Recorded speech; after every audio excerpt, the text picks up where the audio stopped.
Are you feeling stressed because San Diego home prices keep going up and mortgage rates are rising? Well, you're not alone. Everyone's talking about it in 2025. In this video, we'll share the latest numbers from January. We'll talk about home prices, days on market, and inventory of homes for sale, and also give you some helpful tips so you can understand what's causing these changes. All right, first up, let's dive into the median sales price. You'll see these, if you ever clicked on the link that I provide in the description, it breaks down all this stuff, new listings, pending sales, a lot of stuff, closed sales, but a lot of it kind of convolutes and doesn't give you a direct picture. Median sales price gives you an idea of what homes are being sold for, so you can kind of see the value. So you see in January 2025, we closed out at $1,048,600. This was a 7.3% increase year over year. So if you look over here to the left, last year in January, median home sales price for single family homes was $977,000.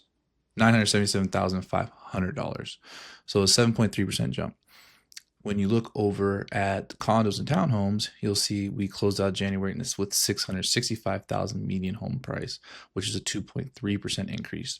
So a little bit less than it was in previous years from 2023 to 2024. It was a big jump. It's a 10.2%. So slightly less. So maybe condos are kind of flatlining, but once again, we'll see another plug to tune in next month to see where all this is going. But one thing I want to do differently here is also go back and kind of give you perspective, right? So last year, 2024, the median sales price for homes was $977,500. So let's check out Freddie Mac, right? This gives us an idea of what the mortgage rates were. So if we go back in 2024 in February, you'll see the mortgage rates were between, it's 3 years, sorry. Let's go back. So here in January, we had what? Between 6.62 and 6.69%. Now you scroll over to the previous month. It was, let's see, we see at the top here in February, it's 6.89 as of the 6th, but 6.91 with a height of 7.04%. So those interest rates might be playing a part in the condos and townhomes not appreciating as much as they did previously, because most first-time home buyers and people that are buying starter homes are really affected by the mortgage rates. Whereas if you're buying $1 million home, it still sucks, but it's much more feasible. But just to give you kind of perspective, so interest rates a little bit higher, yet we're still progressing, going up, and homes are still appreciating. So if you're, I keep saying and beating a dead horse by now, if you're trying to time the market and you're waiting for the right time, the best time has always been 5 years ago, and the second best time is now.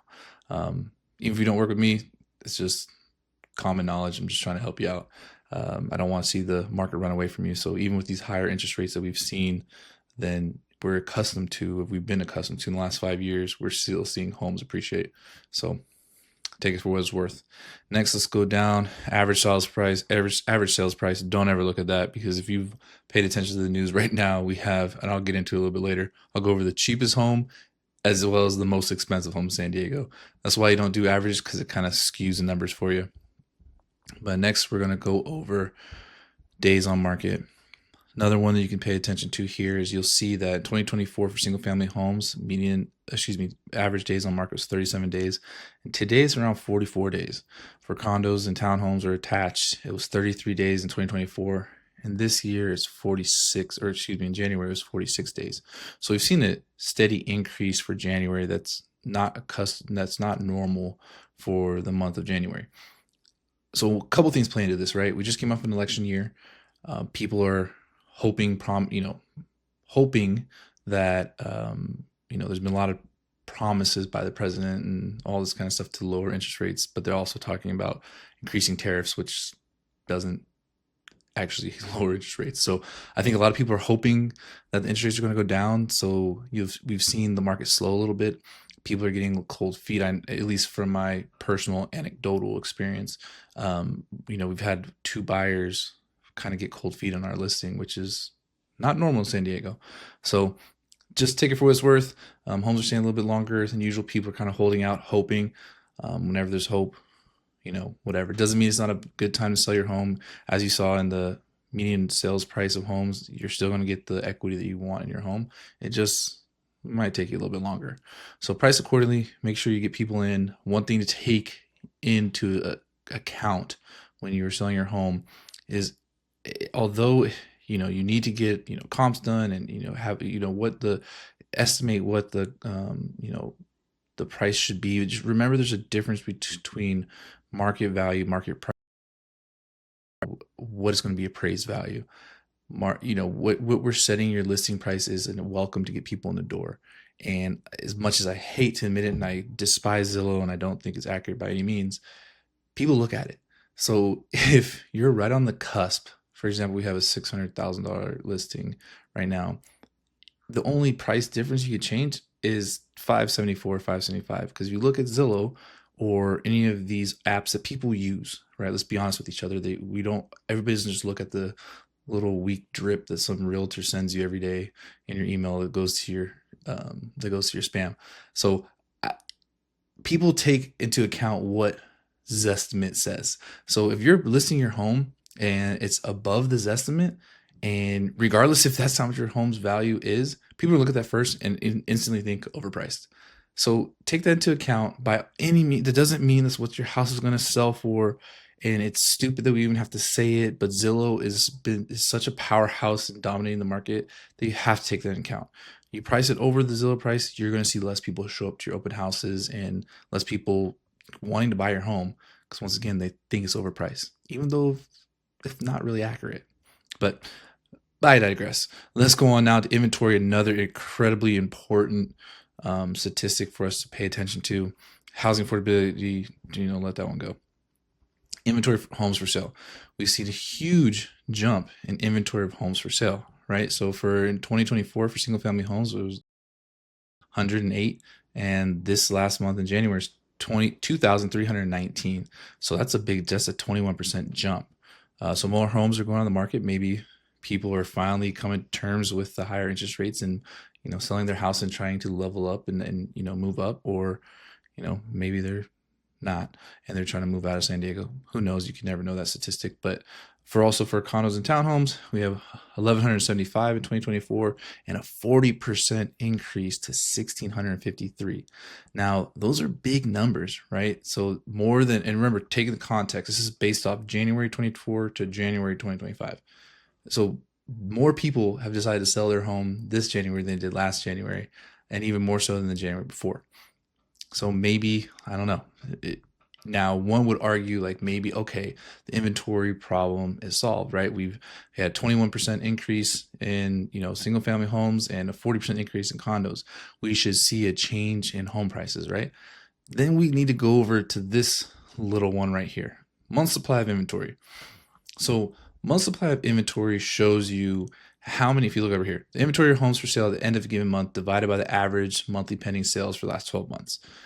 It's a mouthful, but basically what it tells you, anything below 5 or 6 is a seller's market.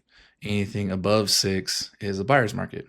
As you can see here, we haven't had a, buyer's market since ever since 2013. It has consistently been a seller's market. Once you get to the 5, it's kind of equilibrium if you're an economics nerd. But even then, we've had little spouts where we've hit like a equilibrium type market, a balanced market. But majority of the time since 2019, so last 5 years, we've been in a substantial seller's market. So how many homes does it need to take? So what this shows you is that the demand for homes far exceeds the amount of supply that we have. So take that into consideration when you're going into putting in offers. I'm putting together a whole class on how to craft a competitive offer and stand out from little things. It doesn't always have to be price. There's other things that you can do. But try and if you don't work with me, force your realtor to explain to you their way of making your offer competitive, and how do they do it, and what strategies do they advise you to do based on your situation, because you're going to compete. We're the most competitive market in the United States, or one of the most competitive markets in the United States. So you have to prepare for battle. and hopefully the person you choose to work for is preparing you for battle. So next up, this has been a big request. People want to see the both ends of the spectrum, the most expensive and the cheapest home in San Diego. What people fail to realize in San Diego County, Borrego Springs is part of San Diego. So this month, we'll go looking back, the cheapest home for sale in San Diego County is actually a 1-bedroom, 1-bath home for 818 square feet over here in Borrego Springs. It's only $150,000. Now people are losing their mind and like, hey, why, 150,000 in San Diego is unreal. This is way deep in the desert. So here, check out some of these photos. It's actually not bad, 150,000.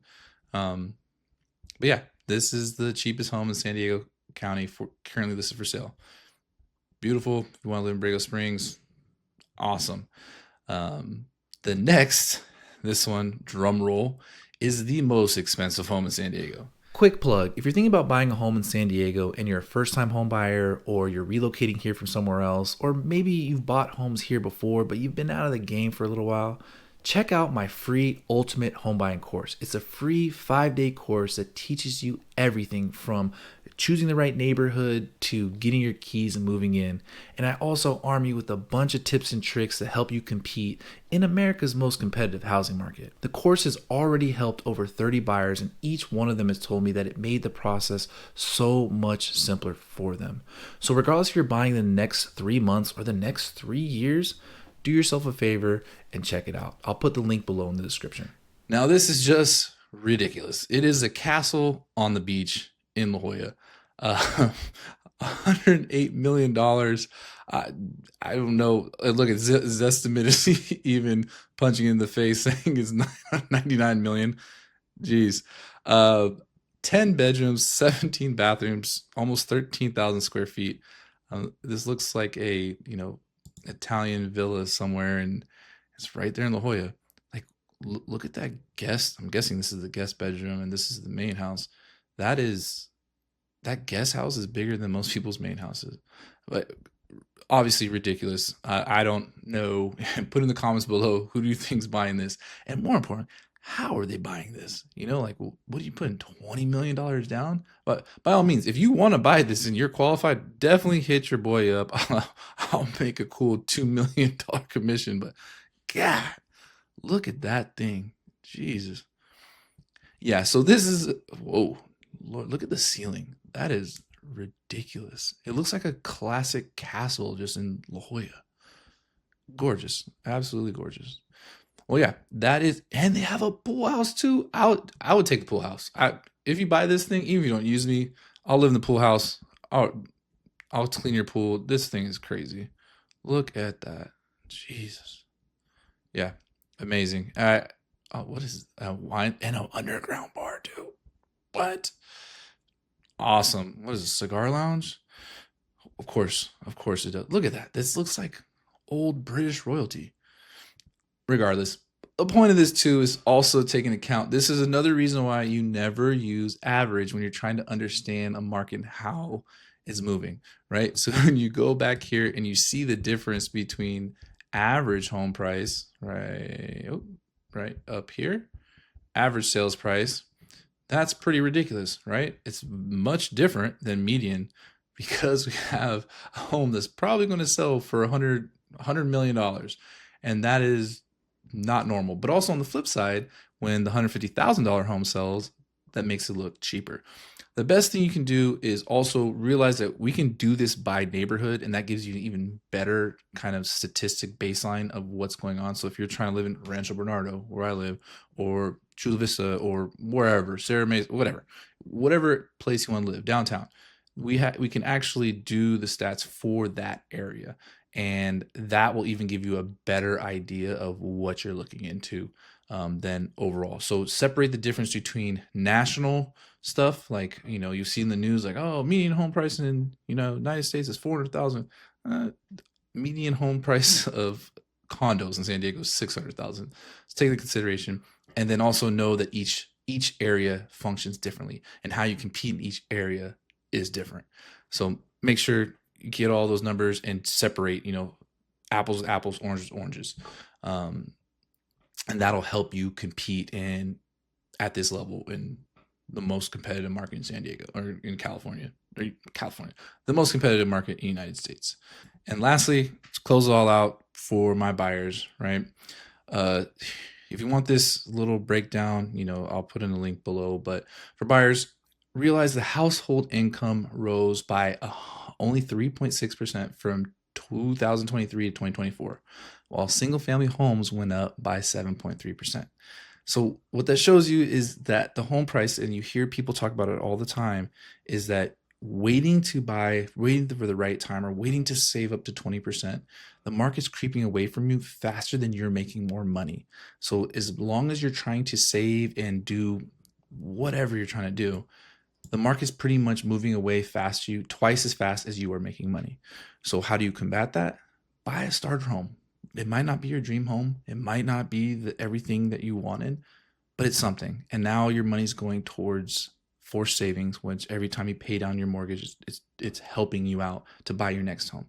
If you live in a different market than outside of San Diego that's not ridiculous expensive, then yeah, maybe you save up for your dream home and do that. But here, it's really hard. With home prices outpacing income, we got to think outside the box. And the only way that I can wrap my brain around doing it for you guys and creating all the different scenarios is you have to buy. It's not even most people buy 3 homes in their life, right? Their starter home, they're kind of like middle forever home, and then like, oh, bubbles, and then their twilight home, right, which is like the final home that they're going to have. And here, I think in San Diego, you have to spread it out and buy an extra home. The reason being is you're riding the wave, right? If the home prices continue to surge, and regardless they don't, even if they flatline, which wouldn't be the greatest thing, but you're still paying yourself. You're getting tax benefits, you're getting forced equity, and when you sell that house and level up and buy a little bit bigger home, boom, now you put 3.5% down, or if you're VA, lucky enough to be like a VA buyer, 0% down, closing costs. You live in it for 3 to 5 years. You either sell it, use the proceeds, and now you put a bigger down payment on a more expensive home or something. It makes your affordability easier versus you trying to save and the home prices increasing faster than your income. So also, if you think rates are going to go up soon, it's a good idea to lock in your rate. I always suggest all my buyers, it's the concept of one in the hand is worth two in the bush.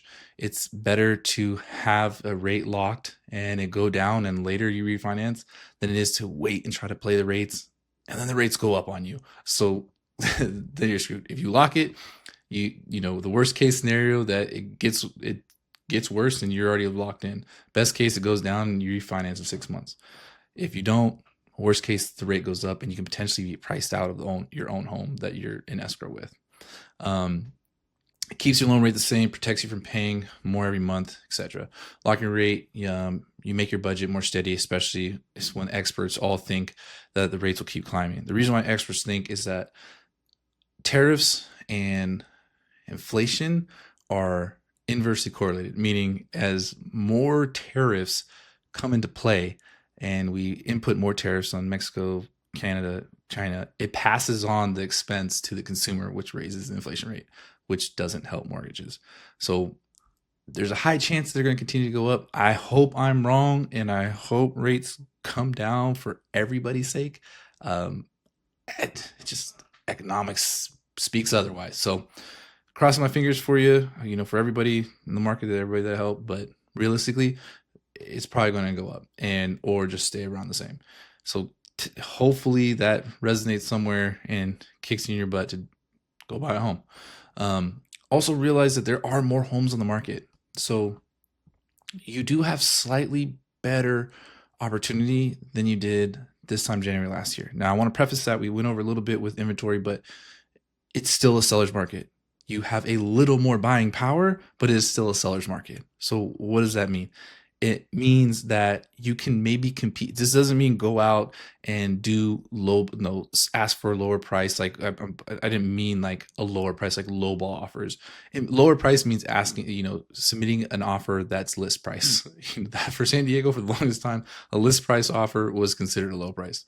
But also negotiate stuff like 2-1 buy downs. Maybe they're going to make a comeback. 1-0 buy downs. Other strategies to make homes more affordable. might be in your wheelhouse.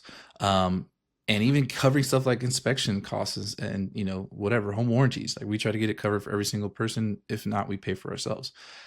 We have Buyers have more power than they did, but remember, it's still a seller's market. That's all I gotta say about that one. For sellers, in many areas, in many areas, homes are staying on the market a little bit longer. Obviously, like I said earlier, make sure you do it based on your market. For example, in Condo is different than, La Jolla or vice versa. And also realize the price differences. Like that $100 million home, 108 million, whatever it is going to be on the market a lot longer than say a starter home price, anything under 750. So realize that and don't get freaked out. Um, Make sure when you're selling it, your realtor isn't just listing it on MLS, that they're actually marketing it. Because remember, more eyeballs, more exposure gets you better prices and better offers on your home and better terms too.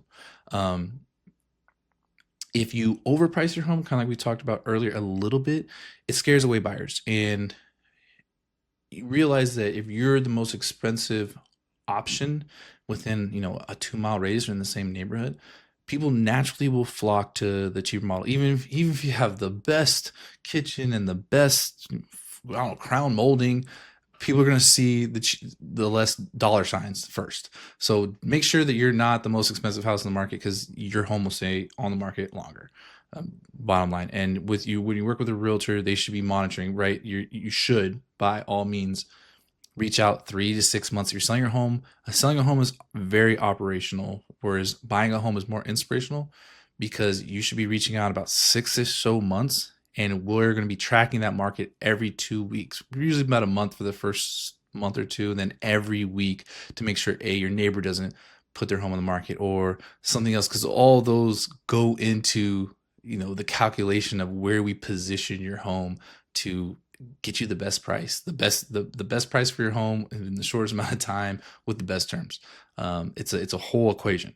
And yeah, so remember, setting a competitive price from the get-go will lead you to getting more money at the end. So if you overprice your home at the beginning, you're going to scare away a lot of people, and then you get that stench of first, something's wrong with it, right? And if you look at your neighborhood and the average days on market is 30 days and your home's on the market for 45, first thing people think, like, ugh, something's wrong with that thing.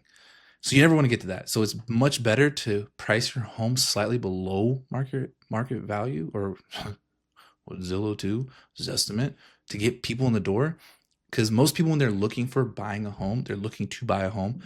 If you look on Zillow Homes, any of those sites that people use, they look, there's barometers, right? There's a little, between this minimum, maximum amount.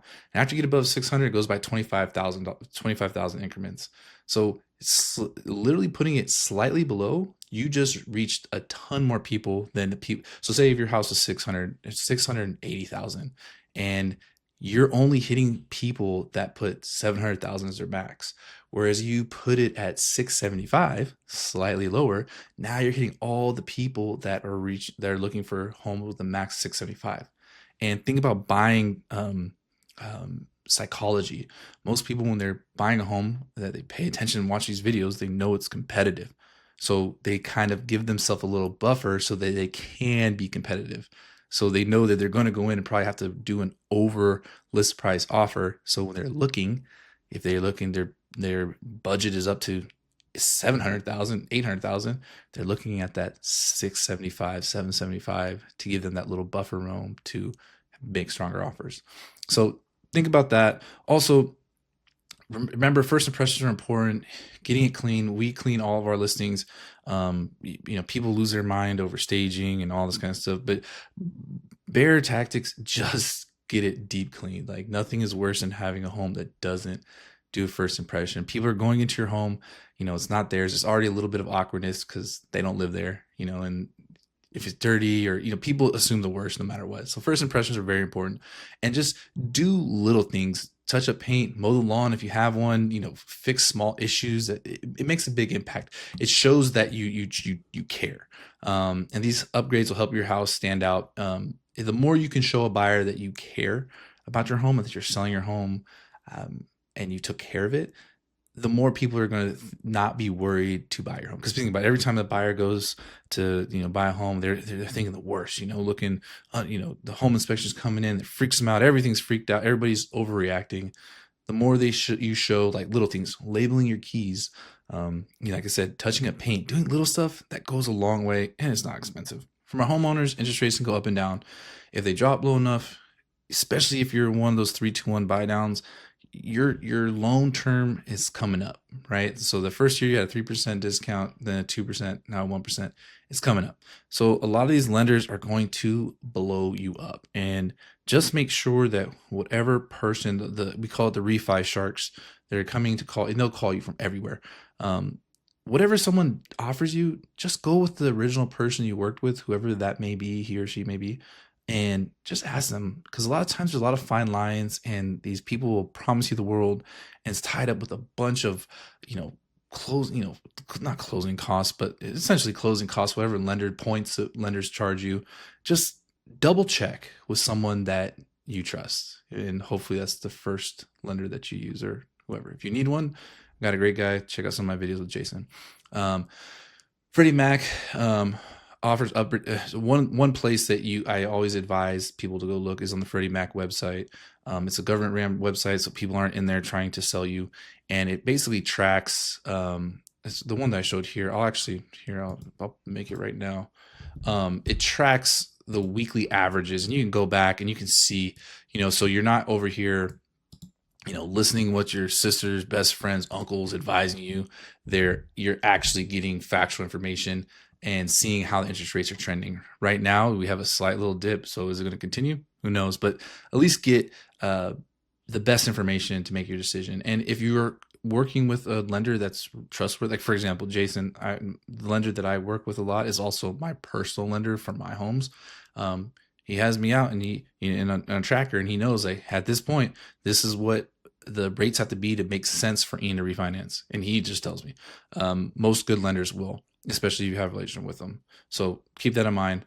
As home prices rise, the amount of value in your home is called equity. I'm trying to put this in the most simplest terms because people ask me the same questions. So what you owe on your house is what you owe the bank. So say you owe $500,000 on your home, and you're a super lucky person, and your home's worth $750,000.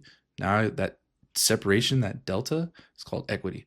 So as these home prices go up and your mortgage stays the same, unless you choose to refi, that's the equity, that delta between how much you owe the bank and how much you can sell your house for today. So when you're planning to buy the next home, that's why it's always good to kind of reach out. 6 months is pretty good. 3 months if you're a speed demon and want to get it done. So we can war game how much you're going to potentially make off the sale of your home. Obviously be conservative. You work with the lender and kind of see what you're going to get pre-approved for the next home. And then we go from there and make that plan, because it's more logistically challenging to buy your second home than it is honestly to buy your first home. Think about it, if you fall out of escrow or something crazy, 99.999% of landlords will let you extend your lease. When you're selling your first home to buy your second home, when escrow closes. You're gonna have to get an Airbnb or something. So more logistics are involved. Make sure you reach out, see how much equity you have in the home, how much you're going to use to buy your second home, etc. And then just always be careful. A lot of these people are going to ask you to do home equity lines of credit and all this stuff, and just be careful. Remember that credit, whatever you get, equity line of credit, HELOC, whatever, is tied to your home. So be sparing with it. Don't go out and use it to buy something crazy. If it's used for repairs, making the house better, so be it. If it's an emergency, obviously, just be careful. And yeah, so that's all I have for you this week. I appreciate you watching. I'll put this link to this little paper in the description below. And if you have any questions, please reach out. I read every comment. And once again, definitely check out my free home buying course. I'm working on the seller stuff, but right now I have a free home buying course. It's great. I spent a lot of time on it. It'll give you all the baseline that you need to buy your next home, whether it's your first time home buyer or you bought plenty of homes. So check it out. Be linked below. That's all I got. See you guys next week. Appreciate you.